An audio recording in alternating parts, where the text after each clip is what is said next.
1985, acclaimed photographer Steve McCurry captured an image of a young Afghan girl. Unbeknownst to him, that image would become the National Geographic's most famous and iconic cover image. You might know the one I'm talking about. A young girl, adorned with a terracotta red headscarf, staring intently at the camera lens with her unequivocally piercing and haunting green eyes. I can remember seeing that image as a young child and being captivated by her eyes, intrigued to understand her story.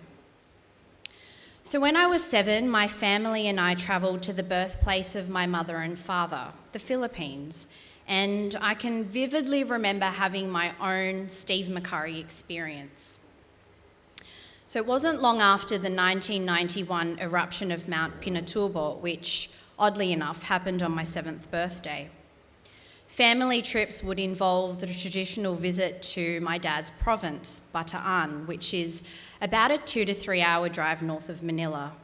And back in those days, although nothing much has changed really, the journey involved driving down long stretches of dusty, pothole-ridden roads.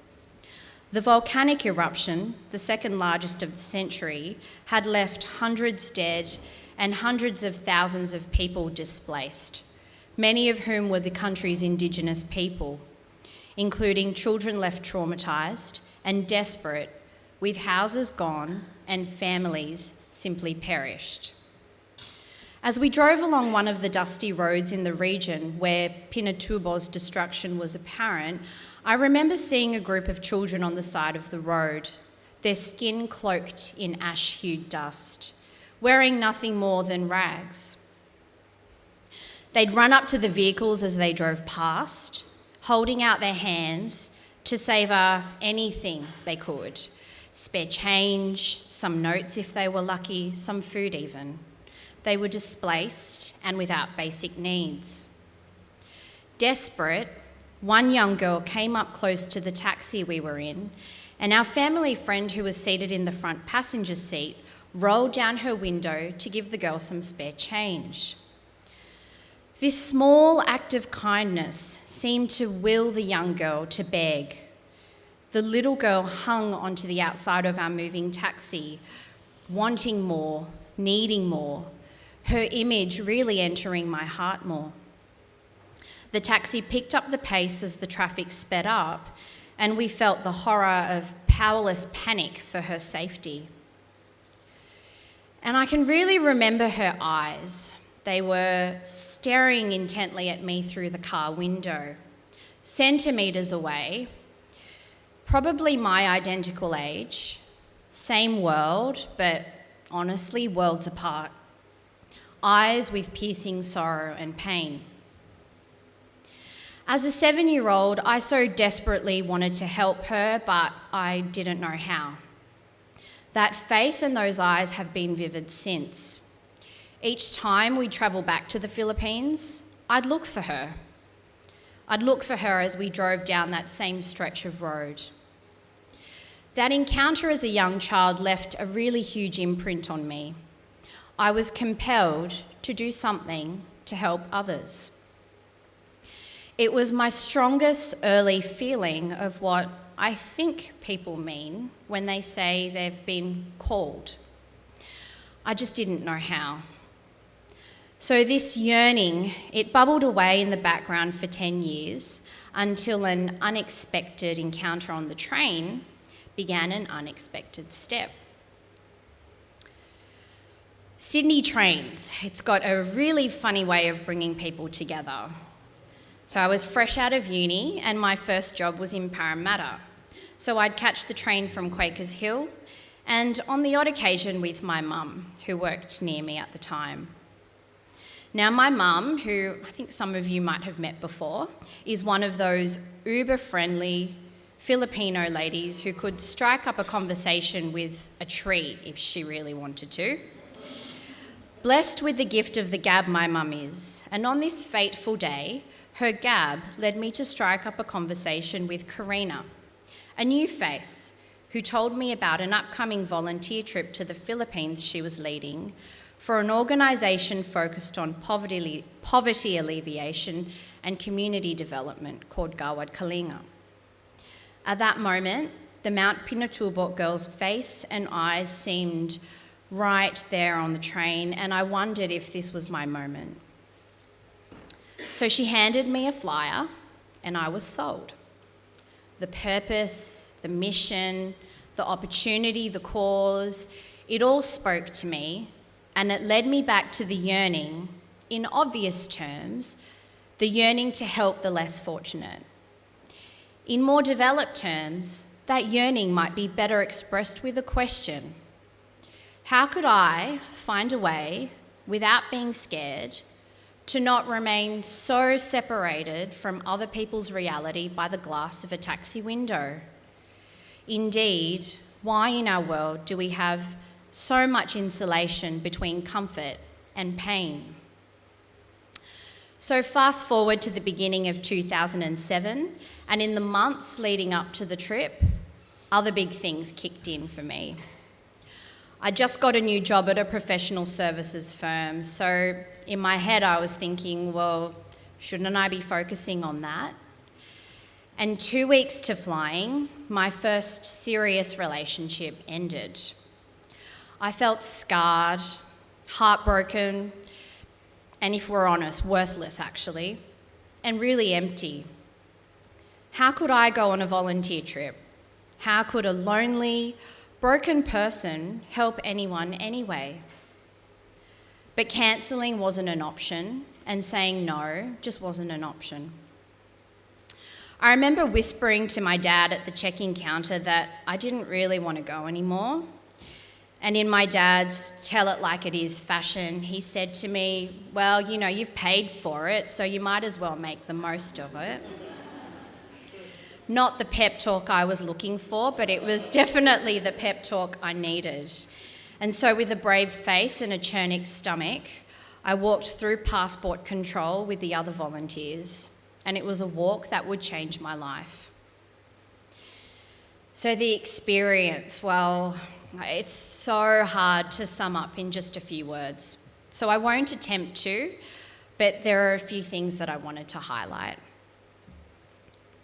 Being quite introverted at the core and someone who others have described as hard to get to know, reserved, serious, snobby even. There's another word, but I won't use it. I never considered myself as one who others would find comfort being with, but I was about to learn that the power of presence is astounding. The workers and villagers appreciated our physical work as we did literally build houses, but what they valued the most was our presence, our truly being with them, our listening to their stories, our seeking to understand their histories, their concerns, their hopes, and especially their dreams for their kids.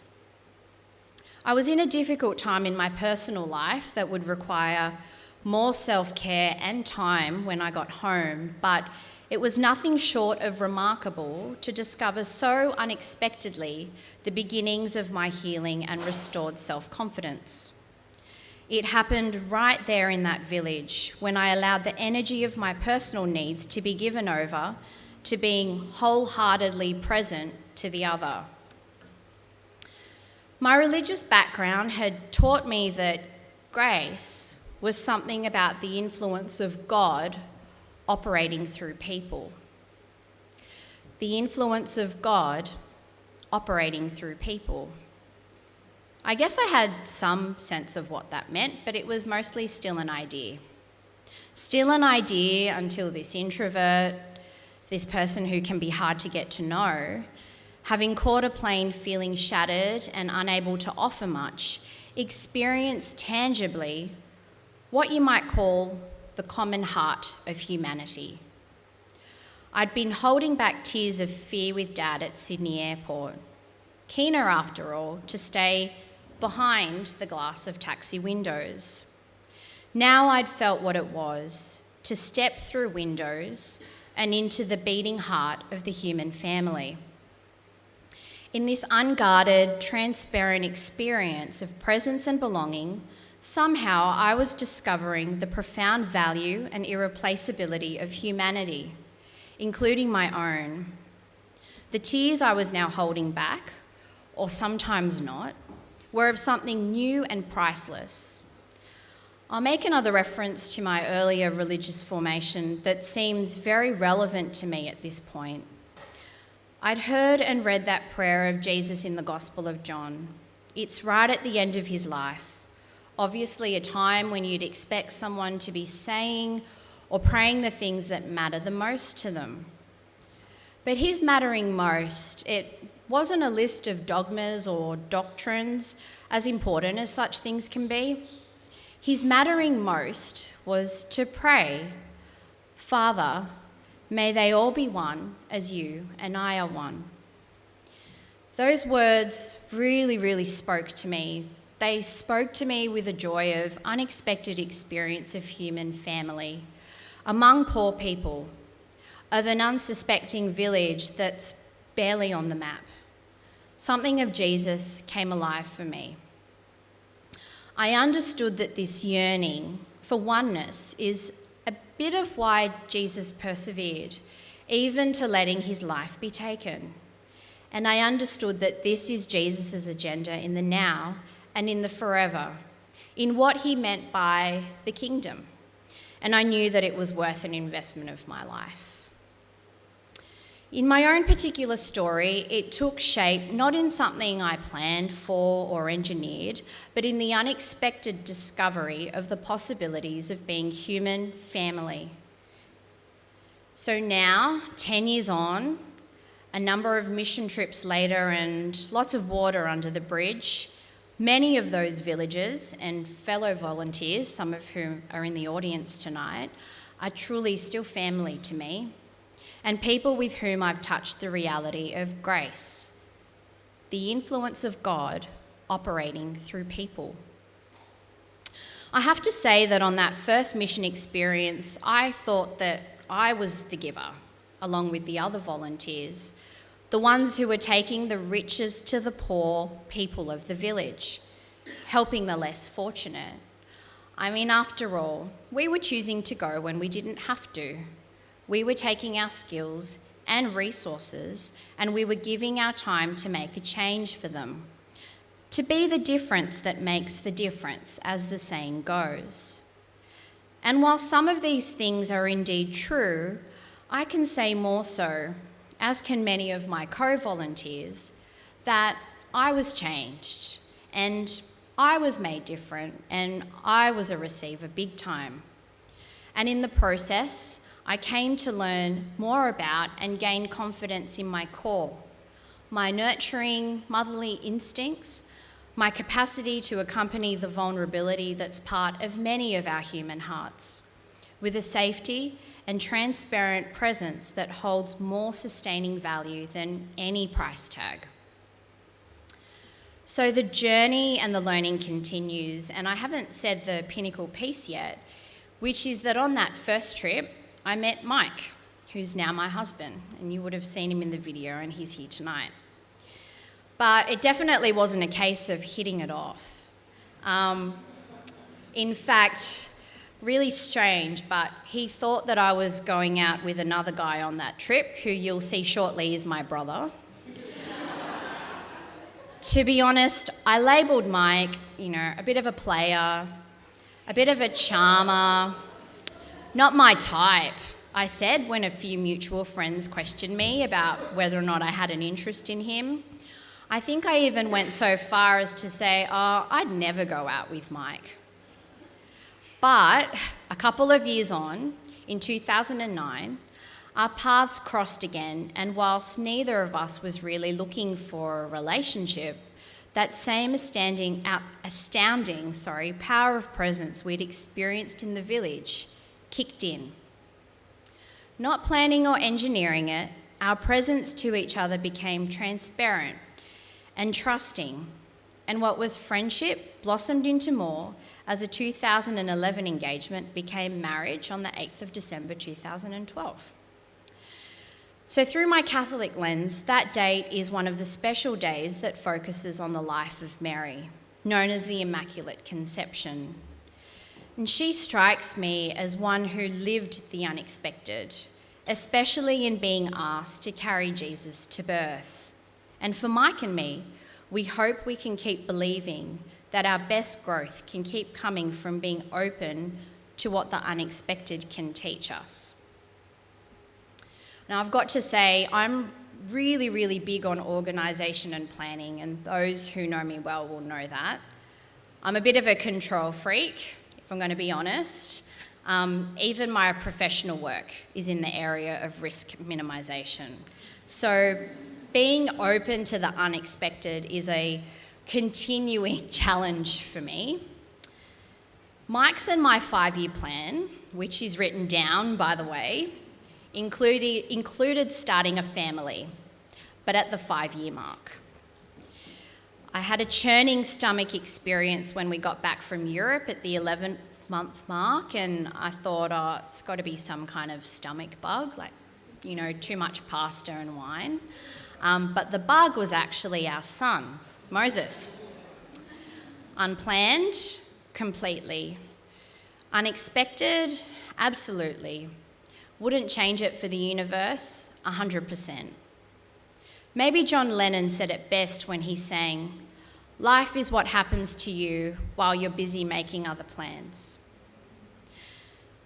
Motherhood for me was another unexpected that has become the biggest revelation of my life.